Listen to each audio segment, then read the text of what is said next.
ನವೀನ್ ಹೇಳಿ ಮೇಡಮ್. ಇನ್ನು ಹೇಳಿ ಮೇಡಮ್ ಅಂತಾನೆ ಹೇಳ್ತಿರಲ್ರಿ, ನೀವ್ ಹೇಳ್ರಿ, ನಾನ್ ಹೇಳಕ್ ಏನ್ರಿ ಇದೆ? ನಾನ್ ಮೋಸ ಮಾಡಿದ್ರೆ ನಾನ್ ಮದುವೆ ಆಗ್ತಾ ಇದ್ದೆ ಅಕ್ಷತಾನ, ನೀವು ಮೋಸ ಮಾಡಿದ್ದೀರಿ, ನೀವೇ ಮದುವೆ ಆಗ್ಬೇಕಲ್ವೇನಪ್ಪ? ನನ್ನಿಂದ ಮೋಸ ಆಗಿಲ್ಲ ಮೇಡಮ್, ನಂಗೆ ಮೋಸ ಆಗಿದೆ ಬೇಕಾದಷ್ಟು. ನಾನು ಏನು ಕಲ್ತ್ಕೊಂಡಿದ್ದ ಲೈಫ್ನೇ ಹೆಂಗೆ ತೆರನಾಗಿ ಹೋಯ್ತು ಅಂದ್ರೆ ನನಗೆ ಈ ಜನ್ಮ ಹೋಯ್ತು ನಂದು ಅನ್ಸುತ್ತೆ. ನನಗೆ ಹೋಯ್ತಲ್ವಾ, ಮದುವೆ ಆಗ್ಬಿಡಿ.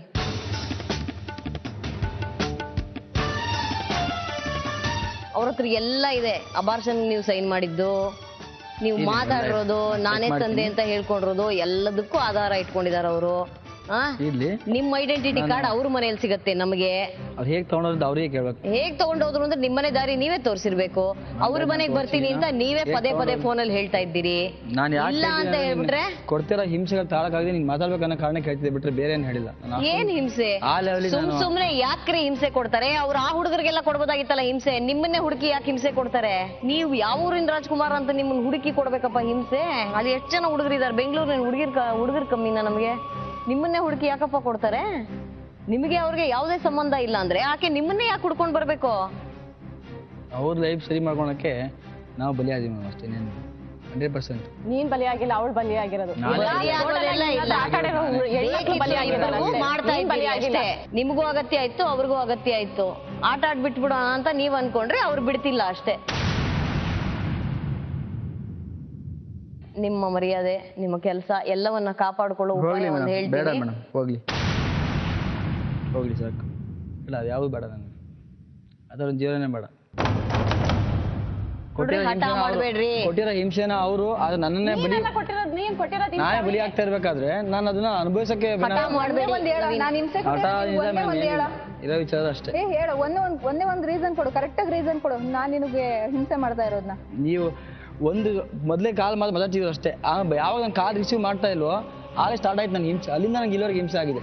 6 ತಿಂಗಳಿಂದ ಕಡೆ ಬರೀ ಹಿಂಸೆನೇ ನಾನು ಪಟ್ಟಿರೋದು.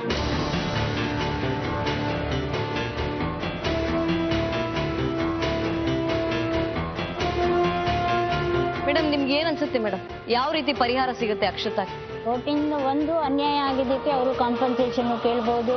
ಇವಾಗ ಕೂಡ ಮೇಂಟೆನೆನ್ಸು ಕೊಡಬೇಕು ಅಂತ ಆ ರೀತಿ ಅವರು ರಿಲೇಶನ್ಶಿಪ್ ಅಲ್ಲಿ ಇದ್ರೆ ಅಂತ ಡೆಲ್ಲಿ ಹೈಕೋರ್ಟ್ ಡಿಸಿಷನ್ ಬಂದಿದೆ.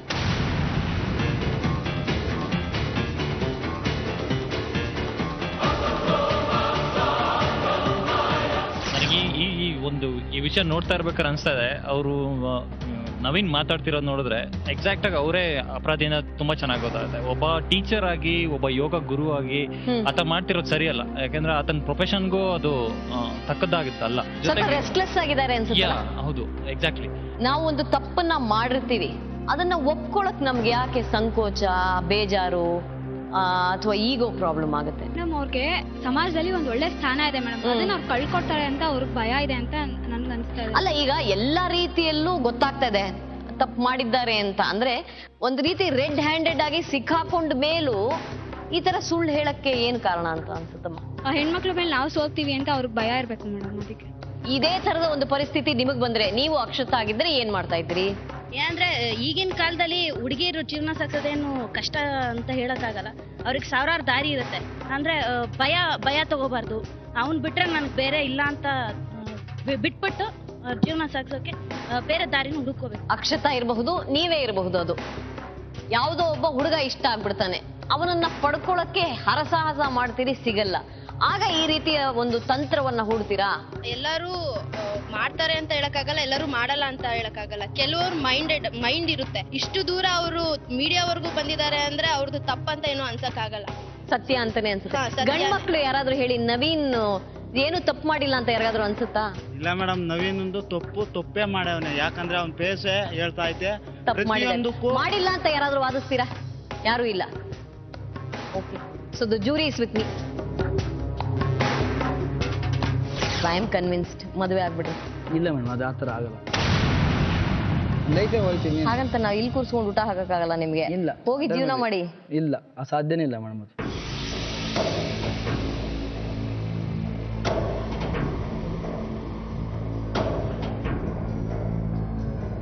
ಮತ್ತೊಮ್ಮೆ ಈತನಿಗೆ ಬುದ್ಧಿವಾದ ಹೇಳಿ ಈತನ ಮನಸ್ಸು ಬದಲಾಯಿಸುವಲ್ಲಿ ನಾವು ಯಶಸ್ವಿಯಾದೆವು. ಕೊನೆಗೆ ಈತ ಅಕ್ಷತಾಳಿಗೆ ಬಾಳು ಕೊಡುವುದಾಗಿ ಬರೆದುಕೊಟ್ಟಿದ್ದಾನೆ. ಅಲ್ಲದೆ ಇವಳಿಗೆ ಮೊದಲನೇ ಗಂಡನಿಂದ ವಿಚ್ಛೇದನ ಸಿಗುವವರೆಗೂ ಜೊತೆಯಲ್ಲಿ ಬದುಕುವುದಾಗಿ ವಾಗ್ದಾನ ಕೂಡ ಮಾಡಿದ್ದಾನೆ.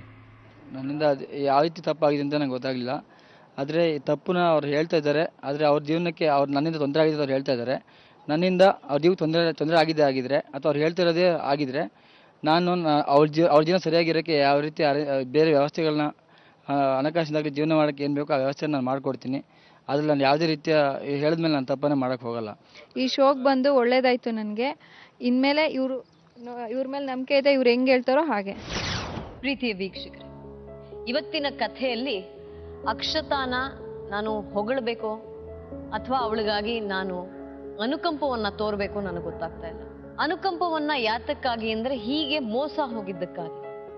ಅಂದ್ರೆ ಯಾವುದೇ ಆಧಾರವಿಲ್ಲದೆ, ಯಾವುದೇ ಸಾಮಾಜಿಕ ಮನ್ನಣೆ ಇಲ್ಲದೆ ಒಬ್ಬನ್ನ ನಂಬಿ ತನ್ನ ಸರ್ವಸ್ವವನ್ನ ಅವನಿಗೆ ಅರ್ಪಿಸಿದ್ದಕ್ಕಾಗಿ, ಅಥವಾ ಮೋಸ ಹೋಗ್ತಾ ಇದ್ದೀನಿ ಅಂತ ಗೊತ್ತಾದ ಮೇಲೆ ಎಚ್ಚೆತ್ಕೊಂಡು ಯಾವುದೋ ಒಂದು ರೀತಿಯಲ್ಲಿ ಅವನನ್ನು ಅಟ್ಲೀಸ್ಟ್ ಟ್ರ್ಯಾಪ್ ಮಾಡೋದಕ್ಕಾಗಿ ಪುರಾವೆಗಳನ್ನ ಹುಡುಕೊಂಡು ಸಂಗ್ರಹಿಸಿದ್ದಕ್ಕೆ ಪ್ರಶಂಸಿಸಬೇಕು ಗೊತ್ತಾಗ್ತಾ ಇದೆ. ನಾವು ಹೊಗಳಿದ್ರು ಅಷ್ಟೇ, ನಾವು ಅನುಕಂಪ ತೋರಿಸಿದ್ರು ಅಷ್ಟೇ, ಅವಳ ಪರಿಸ್ಥಿತಿ ಬದಲಾಗೋ ಹಾಗೆ ನನಗೆ ಕಾಣಿಸ್ತಾ ಇಲ್ಲ. ನವೀನ್ ಬಹಳ ಹಠವಾದಿಯಾಗಿದ್ದಾರೆ. ತಾನು ಹೇಳಿದ್ದನ್ನೇ ಪದೇ ಪದೇ ಹೇಳ್ತಾ ಇದ್ದಾರೆ. ನಾನೇನು ತಪ್ಪು ಮಾಡಿಲ್ಲ ಅಂತಾನೆ ಹೇಳ್ತಾರೆ ವಿನಃ ತನ್ನ ಕಡೆಯ ಕಥೆಯನ್ನ ಹೇಳೋದಕ್ಕೆ ಅವ್ರಿಗೆ ಕಥೆನೇ ಇಲ್ಲ. ಯಾಕೆಂದ್ರೆ ತಪ್ಪು ಮಾಡಿದ್ದಾರೆ, ಹಾಗಾಗಿ ಅವ್ರ ಕಡೆಯ ಕಥೆನೇ ಇಲ್ಲ.